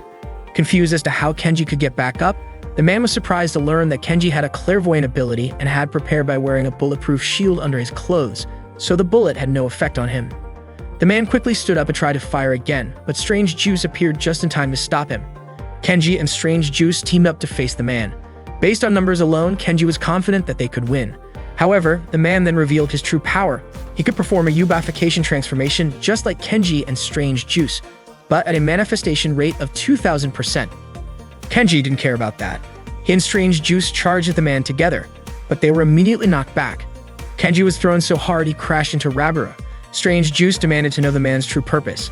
He replied that his goal was to create an ideal world by eliminating what he called inferior humanity and replacing it with a world ruled only by the superior W. Strange Juice had no idea what W he was talking about. As he aimed his weapon at her, Ito stepped in to protect her. The man told Ito to move out of the way, but she refused. She pleaded with him to stop all of this. The man insisted she was just getting in the way and threatened to kill her. But suddenly, he doubled over in pain. A battle seemed to erupt in his mind. One voice said it wouldn't allow him to act recklessly anymore. Another asked why he was hesitating when everything was finally going according to plan. Yet another voice urged him not to hurt Ito. These conflicting voices argued endlessly, tormenting him and leaving Yuthan even more confused. Then Kenji called out to Yuthan asking for his help. At first, Yuthan didn't realize Kenji was speaking to him. He was stunned that he could even see him. Kenji told him not to ask questions and tossed him a small bottle filled with cinnamon powder. Yuthan rushed to Rabara's side and Kenji hurled the bottle. The cinnamon powder burst into the air. Rabara suddenly regained consciousness. Upon seeing her own underwear, she sprang into action and launched a fierce kick at the man. Surprised, the man wondered how Rabara could also perform a Yubification. Rabara struck him again and again, slapping, stomping, and finally slamming him into the ground. When the man asked how she was able to transform, she simply answered that she did it because she wanted to. With a final punch, she sent him flying. A cloud of black smoke burst from his body, revealing what looked like a spirit escaping him. At the same moment, Yuthan's spirit also separated from Rabara's body. Rabara was confused by everything that had just happened and immediately ran over to check on Meika, who was lying motionless. She broke down in tears, begging Meika to wake up. Meika slowly opened her eyes and asked why Rabara was crying so much, which only made Rabara sob louder. Meanwhile, Mui approached Ito, and she wrapped her arms around him in relief. Now it was time to reveal the man behind the mask. Strange Juice removed it, and everyone was shocked. Underneath the costume was Tomoto Chihaya, their high school homeroom teacher. Meika couldn't believe a teacher would do something like that. Chihaya admitted he had done everything because he had deep feelings for Ito. Everyone was stunned, and Ito herself didn't know what to say. Blinded by love, Chihaya had edited the video and sent the email to Ito. Ito asked if that meant Chihaya was also the one who had taken the lives of Meiko and Moana. Chihaya confessed that he had been possessed by the spirit of Tsubuchi Kyumai, the leader of the Kyumai group. It was Kyumai who had committed those acts. Everyone was shocked by this confession. Strange Juice was still trying to understand the situation. Chihaya explained that he had made a contract with the spirit of Tsubuchi Kyumai in exchange for having his own wish granted. In return, Kyumai had taken control of Chihaya's body. Chihaya's wish was to take revenge. He already knew that Ito had been harassed at school, and he could not forgive those who did it. Even though he was destined to be with Ito, their classmates kept getting in the way. When Ito asked what he was talking about, Chihaya told her not to hide her feelings. He also said that he knew she loved him, and in return for her love, he punished them. According to him, it was a test of love, and he wondered if he was wrong to do it. Meika got chills hearing Chihaya say that. Rabara then said that the spirit of Tsubuchi Kyumai must have been inside Chihaya's body, but Chihaya denied it, saying that Kyumei's body was no longer of any use to him. Meika understood that this was the result of yubification, more precisely, yubimensification. When someone was infected by a virus called the Hercules virus, the body would undergo an epigenetic effect that triggered gene switches. This would lead to a change in body composition and allow the person to gain strength beyond their normal physical limits. However, that power could not last forever. Usually, there was a limiter, and the condition when that limiter disappeared was what they call yubification. It carried a massive risk. Repeated use could lead to severe damage, growth suppression, and even death. That was what had happened to Tsubuchi Kyumai. The little bear was created to regenerate his body. With this exceptional regenerative ability, he could avoid death and survive routine yubification. Ito was upset and called Chihaya disgusting. Chihaya then asked why she still refused to be honest. Yet one last request. He did not want her to die, but Ito kicked Chihaya in the head and told him to stop messing around. She also called him a perverted teacher and said she no longer believed anything he said, even if he was being possessed by a spirit. To her, he was just talking nonsense. She told him straight up that he was annoying. The new year finally came. Mikatan, Meika, Rabara, Ito, and Mui celebrated with Nagashi Soba. Rabara complained about having to celebrate with Nagashi Soba. Mikatan pointed out that Soba was a New Year tradition. But Rabara argued that the real issue was doing Nagashi in the middle of winter. It did not fit the season. Rabara then turned to Ito for her opinion, but Ito said there was nothing wrong with it. With a sulky look on her face, Rabara quietly pulled Meika aside to talk. The two of them moved into another room where Rabara asked about the server issue at AFSP. Meika admitted that she had hacked into the American military's server, but everything still looked normal. Besides, if an asteroid were really going to hit, people all over the world would have been in a panic by now. Meika then invited Rabara to come back and enjoy the New Year celebration, which she called the Maikaman Party. Mikatan sang in front of everyone and Meika and Ito clapped for her. But Rabara said Mikatan's voice did not quite come through. Mikatan was shocked, especially since this was part of her preparation for an upcoming musical. Rabara told her that she was still lacking in femininity. Then she asked if Mikatan had ever been in love. Mikatan replied that maybe she just had not met the right person yet. Ito added that maybe she already had, and it could have been just one person. Right away, Rabara mentioned Yuthan's name and suggested that Mikatan should try falling in love with him. Mikatan instantly blushed and Rabara kept teasing her. Mikatan denied it, flustered. Out of nowhere, Meika said that despite how Yuthan looked, he was actually a girl. Everyone was shocked and hoped Meika was just joking. But Meika explained that biologically, Yuthan was female. She had kept it a secret all this time because it was such a sensitive issue in society. His real name was Iridasu Yu, and Yuthan was a nickname Meika had come up with for him. Rabara asked where Yuthan was since Mikatan had already invited him earlier. She wondered if this might be Mikatan's chance to get closer to him. Ito approached Meika and asked if she had any other secrets or something like that. Ito was curious about Meika and Mikatan's past. Meika then shared a bit of her history with Mikatan. It happened 8 years ago during the summer. On a rainy night, Meika met Mikatan, who was crying in front of her apartment that had just burned down. Meika introduced herself as a robot who came to shelter, raise, and support Mikatan. Mikatan had managed to escape from a certain facility thanks to the help of someone named Ishigata. But their location was discovered and Ishigata had to draw the pursuers away. Because of that, Meika decided to take Mikatan far from Tokyo. They boarded a train heading north and their final stop was a remote mountain area in Omori. They rented an old cabin and started living there. In order to unlock the power hidden inside her, Meika trained her every day. The results finally showed when Mikatan turned 13. One day, while out shopping, she managed to defeat some bullies who were bothering her. After that, she started taking action wherever she could, catching bad guys one by one. The people in Shuguru who saw her started calling her Pantyhose Girl, though Mikatan really didn't like that nickname. Still, it was necessary to protect her real identity. In truth, Mika-tan never wanted to be a hero. Her dream was to become an idol. But Mika told her that she had to let go of that dream and become a hero instead, otherwise the Justice Pinch secret team could never be formed. The name Pantyhose Girl sounded outdated, and Mika-tan hated it. Mika asked her what name she would prefer. Mika-tan wanted to be called Pretty Kitty Moon, but Mika thought it was too long. Still, Mika didn't want to hear any excuses. Mika-tan was destined to be a hero, and there was no running away from it. She gave Mika-tan a brand new costume, and from that moment on, Mika-tan would fight against evil in Tokyo under the name Strange Juice. Ida realized that was the reason why Mika came to the Korei house. Even so, both Mika and Mika-tan were considering putting an end to the whole hero thing, because Mika-tan was a yubification user. Ito grew worried about Mika-tan's physical condition. Mika felt regretful for not noticing sooner, even though they had always been together. Mika-tan and Rabura had just returned from checking Yuthan's room, but he wasn't there. It seemed like he had gone somewhere.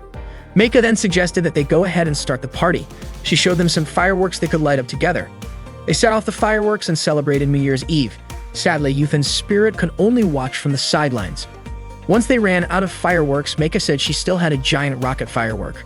Rabura was curious. She didn't think there were fireworks that big here. Mika asked them to follow her. Rabura called out to Mika-tan, inviting her to come along. But Mika-tan said she had something to do first and told them to go ahead. Rabura told her not to take too long.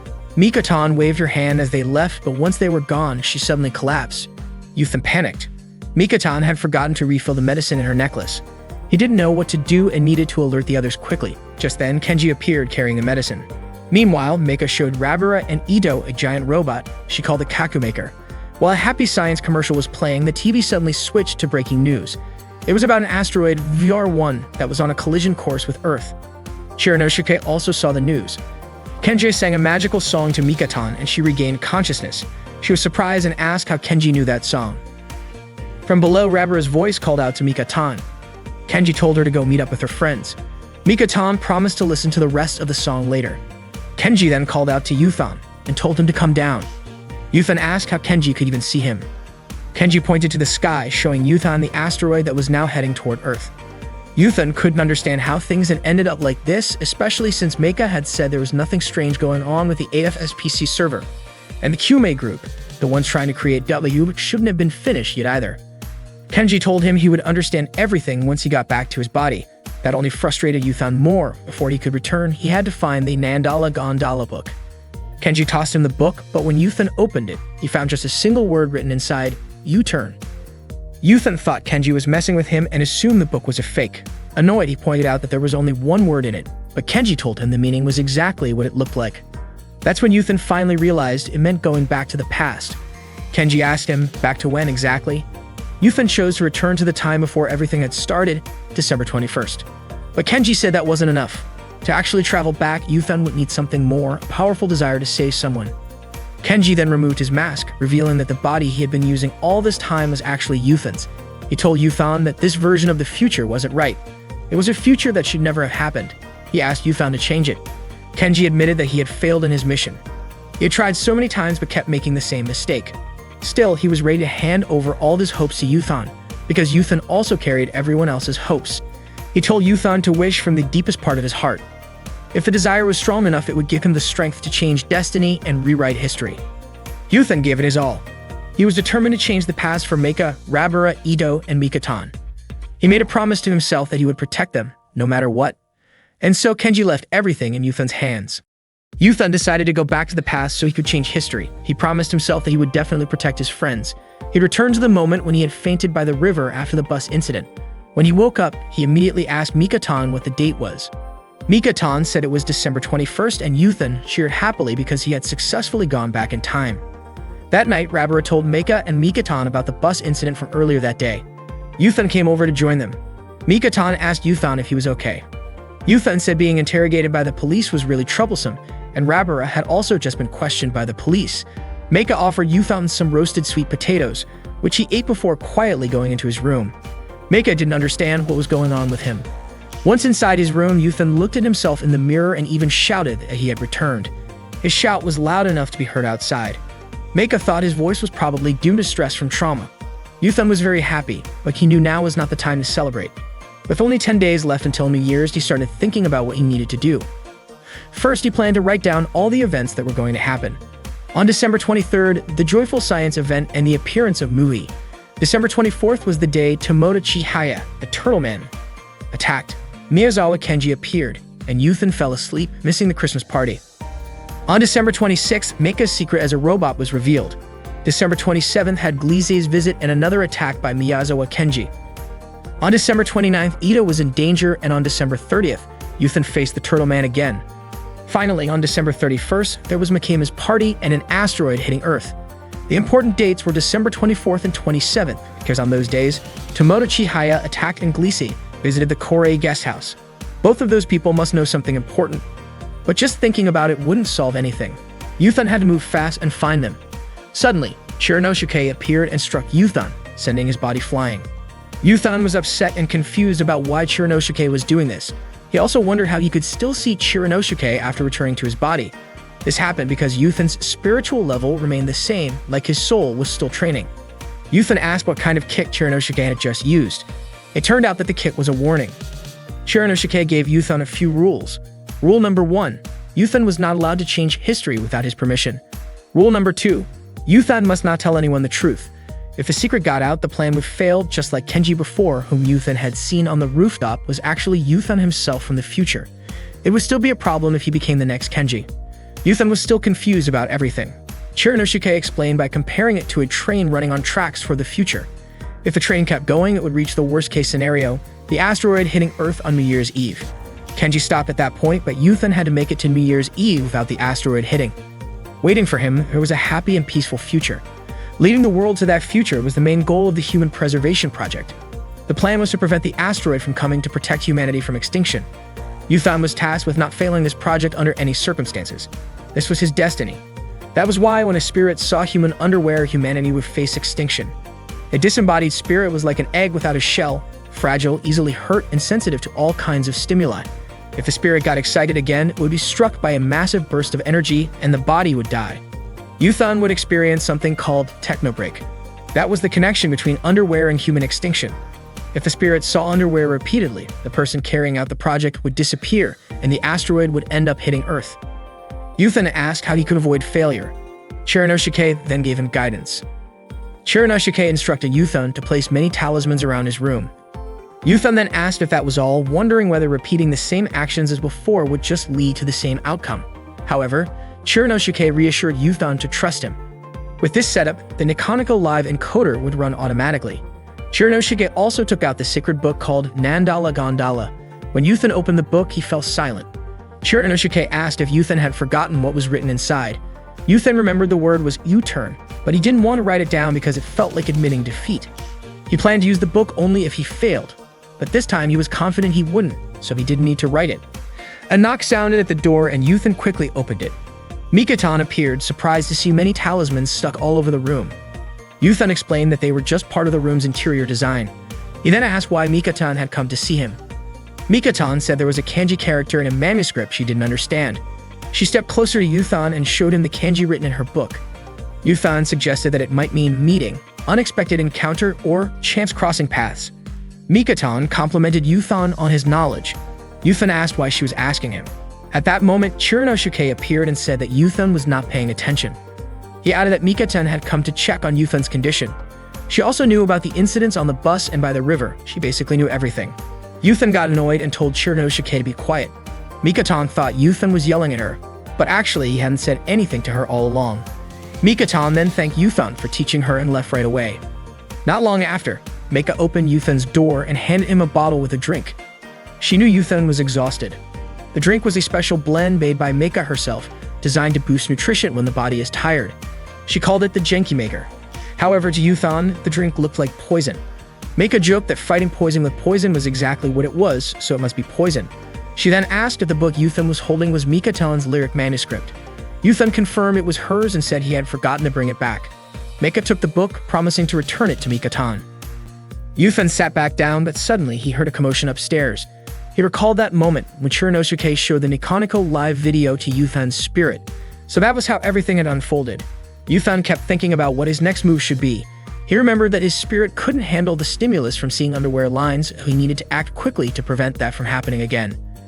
Yuthan went to Ito's room and noticed that his spirit had already entered. Ito, who had just been in the bathroom, was about to come out to get shampoo. Yuthan knew this was a bad situation, so he tried to hold the bathroom door shut. Ito struggled to open the door and ended up forcefully breaking it down. When the door finally opened, Ito saw Yuthan lying on the floor. Yuthan was shocked to see Ito's underwear lines, and Ito got angry. She threw things at Yuthan and called him a pervert. Yuthan ran into Mikotan's room. At that moment, Mikotan was hopping up and down, trying to reach a book on the top shelf, her lyrics book. Yuthan quickly bumped into Mikotan to prevent his spirit from seeing her underwear. Meanwhile, Rabara was asking Meika for some salt, but Meika had run out. So Meika planned to ask Mikotan for some salt instead. Hearing this, Meika handed Mikotan's book to Rabara for safekeeping. When Yuthan bumped into Mikotan, his hand accidentally landed on her chest. Ito woke up startled and immediately pushed Yuthan away. Yuthan's spirit saw this and shouted at him to return to his body. Yuthan then ran down the hall and accidentally collided with Rabara. He apologized and went back to his room. His spirit tried to follow him, but when it reached the door, it was pushed back by a charm inside Yuthan's room. Yuthan realized he had slightly changed history. Rabira became curious about what had really happened. She got up and noticed she might have grabbed the wrong book. There were many of Ito's books scattered along the hallway after she had pushed Yuthan away. Mikotan told Rabira that the book she was looking for wasn't the one she had. Rabira was sure the books got mixed up during the collision with Yuthan. Yuthan overheard this and immediately placed the correct book near Mikotan's door. Now Yuthan understood the details of what had happened. On December 22nd, Yuthan had traveled far but got no results. He couldn't get into Kumei's gang headquarters because of the police and reporters there, and he couldn't find Tomoda Chihaya either. Yuthan called Rabura and asked if she was going to have dinner. Rabura was surprised because it was only 4:30 p.m. and wondered why he asked. Yuthan changed his question and asked if she was going ghost hunting. Rabura was shocked and wondered how he knew about that. Yuthan got nervous and said he wanted to ask her something, specifically how to contact Lise. Rabura was also surprised that he knew about Lise. Suddenly, a man walked past them. Yuthan recognized him as Tomoda Chihaya, Ito's homeroom teacher, who glanced back at him. Yuthan called out his name and ran after him. Tomoda didn't understand why Yuthan was chasing him, but just as he was about to catch him, Chiriganosuke appeared and kicked Yuthan away. Chiriganosuke reminded Yuthan not to change history without his permission. He explained that cooperation among the inhabitants was necessary for the human preservation project. Chiriganosuke asked Yuthan to recall past events about the Joy Science movie, the reveal of Meika and Mikotan's identities, and all the fights. Each of those moments brought them closer together, which was crucial for the project. To build those bonds, history needed to be repeated at certain points. Yuthan then asked what would happen if he failed to maintain the timeline. Chiriganosuke said that so far, Yuthan had already repeated history 6,373,153,740 times, often breaking the rules and failing. If this time Yuthan wanted to become number 6,373,153,741, Chiriganosuke gave him free rein, but warned that this was the only warning to prevent future versions of Yuthan from appearing. If Yuthan failed this project, everything would be over. However, Chiriganosuke himself was different. He still had a next chance, or maybe a next self. Yuthan asked why he became a spirit in the first place. Chiriganosuke was annoyed that Yuthan didn't know. It was because the spirit of Yuthan from the future had possessed his body, pushing his original spirit out. Yuthan asked if it was the same when he possessed Rabura's body. Chiriganosuke said it was not the same since Rabura's spirit was still inside her body at that time. Yuthan was confused why only he experienced it like that. It turned out it was because he was undergoing eubiffication when he fainted by the river. When subconscious eubiffication can bring out conscious thoughts, it causes spirits to easily become detached. Chiriganosuke asked Yuthan to recall the summer 9 years ago. At that time, the 3 young children from Yuba Lab, Chiyoko, Pinang, and Kuriko, were taken by Ichigata. Ichigata apologized, feeling guilty for having been an accomplice in a project involving those 3 children. To make amends, he decided to run away with them, hoping to end things properly. The car they were driving sped through the night because 2 other vehicles were chasing them. Due to the dark and heavy rain, Ichigata did not see a large vehicle in front of them. Their car crashed and fell into a river.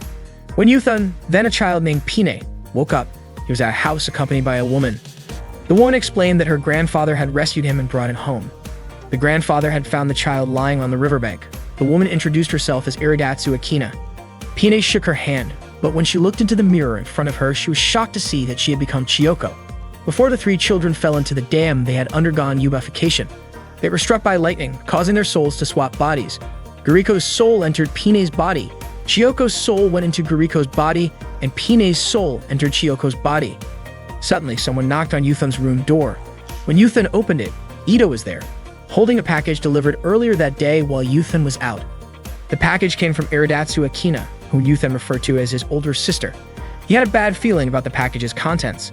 After opening it, Yuthan found the hero costume inside. The costume had the phrase "not defeated by the rain" written on it. This costume was the one he would later wear when becoming Miyazawa Kenji. Chiranosuke gave Yuthan 2 important rules to follow during his journey back in time. Rule number 1. Yuthan is not allowed to change history without Chiranosuke's permission. Rule number 2. He must not tell anyone the truth. A simple way to understand it is like this.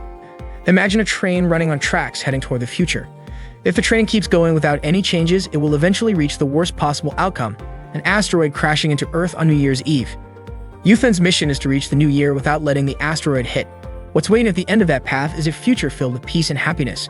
Guiding the world toward that future is the ultimate goal of the Human Preservation Project. No matter what, Yuthan must succeed. That's his destiny. Chiranosuke also gave him one more warning. There won't be another version of himself after this. It's now December 23rd. 2 days have passed since Yuthan returned to the past, and so far nothing has changed. A scream coming from Ito's room made Meika rush out and bang on her door. She asked what that noise was. Ito said it was her own scream. Yuthan heard it too and suddenly remembered. This incident happened on the 23rd. Yuthan was reading a letter from a package sent by his older sister, Akina. She had found something cute and decided to send it to him. It was sold at a party supply store. At the same time, Mui was scratching the wood floor in Ito's room, Mikatam was baking an apple pie, and Rabara was drunk. Yuthan kept reading Akina's letter. She asked him to read a poem online titled Emu ni Mome Kazu. The poem talks about staying strong against the rain, wind, snow, and the heat of summer, having a strong body, not giving in to desire, and not getting angry. Yuthan opened the package and found a hero costume inside, but it looked like he wasn't interested in wearing it. Meanwhile, the man in the turtle costume had taken Mui. Kenji showed up, calling out to him like a hero. Rabara thought Kenji was acting weird. The man asked why Kenji wasn't attacking. Kenji replied that he already knew he would lose and didn't want to feel pain. The man hit him first. Kenji said he wasn't ready, but the man was way too fast. Nobody ever really noticed Kenji. He was never praised or blamed. But even after getting beaten badly and kicked into a pool, he didn't give up. He had made a decision to do this, no matter what, to guide the world toward the best peaceful future possible. The turtle man didn't understand what Kenji meant. Kenji asked for 20 seconds. The man wanted to know why he should wait. Was there a reward? Kenji said yes, then ran to room 102. Suddenly, Meika asked him for help removing the two-maker device from her body. Kenji did it and accidentally caught a glimpse of her underwear. That triggered his power. He told the man to wait and freed Mui. But when he turned around, the man was gone. Kenji immediately gave chase. Rabara and Ito noticed how different Kenji seemed now. Kenji wondered if it was okay to keep going like this, since he was breaking Chiranosuke's first rule, changing history without permission. So far, 6,373,153,740 others had broken that rule and failed. Kenji had no choice but to fight. He couldn't let the man escape again. The man cried out in pain. Kenji said it shouldn't be a problem, since Tsubuchi Kyumei was using someone else's body anyway. The man was shocked that Kenji knew who he was. He asked who Kenji really was. Kenji said it didn't matter. What mattered was the real reason asteroid VR1 was going to hit Earth. Kyumei acted confused, but Kenji could tell he was faking it. When Kyumei tried to attack again, Kenji punched first. Kyumei laughed and said he and his group had no plans to drop the asteroid, at least not yet. Kenji then asked why Dio still wasn't finished. Kyumei explained that completing W requires the regeneration of the bear cub. Kenji said that he heard the bear cub originally belonged to the Kyumei group. The man asked how Kenji knew that, but Kenji did not answer. The man confirmed that the bear cub was indeed his creation from the Uber laboratory. He said Kenji knew everything because Kenji was also a user of Uberification. The Uberification lab belonged to the Kyumei group. He was the one who created the Uberification prophecy and designed the Hercules virus. Kenji was furious at Tsubuchi Kyumei, blaming him for everything that had happened to him and the others in the past. The man said there was no point in hurting his current body. Kenji asked why Tsubuchi Kyumei did all of this. Tsubuchi Kyumei replied that Kenji would never understand his ancestral philosophy, which stated, humanity must evolve into a perfect form. That is the only way to bring peace to the world. That was also why he created the Kyumei group. When he displayed the miraculous power of Uberification, foolish people followed him with wide-eyed wonder, all desiring that power. Kenji believed that something about it was wrong. Tsubuchi Kyumei insisted that evolution meant surpassing one's current form. and that Kenji had already taken his first step. He then asked Kenji why he did not just return to his side. Kenji was irritated by his words. Subochi said he had been waiting for Kenji to come back. The man then let out a loud scream, and Subochi Kumai's spirit suddenly separated from his body. A moment later, he was shocked and cried out in pain. Rabara could not believe that strange juice was actually Mika-tan. Mika-tan smiled awkwardly. Then Kenji entered the room, surprising everyone. Mika-tan quickly tried to hide her face. Rabara even thought that the man from earlier had returned. Kenji said that the man was now in the hospital and had been taken there by ambulance. He asked Mika-tan not to hide her face anymore, as he had already known her true identity for a while. Ito asked who Kenji really was. Kenji then introduced himself as the superhero savior, Miyazawa Kenji. Ito and Rabara immediately turned to Mika-tan, but Mika-tan insisted that she had nothing to do with Kenji. Kenji then called out to Meika because he wanted to speak with her. He carried Meika to her room as she had been badly damaged from being struck by the man earlier. Kenji wanted to help repair her. He explained that because of the blow, Meika's fusion reactor had been damaged. Kenji pulled back her blanket and began the repair. Meika asked how Kenji knew that she was a robot. Kenji replied that if he had to explain, he would say it was probably fate. Meika immediately trusted him. Kenji was surprised that she believed him so easily, wondering why she was not more suspicious. Meika said that even though she was curious, she trusted him more than she doubted him. Professor Daihatsu Tenga, Meika's creator, whom she called grandfather, had once told her about Kenji before he passed away. At the time, her grandfather told her that he probably would not be around much longer. He told her not to cry and asked if she remembered his 3 final wishes.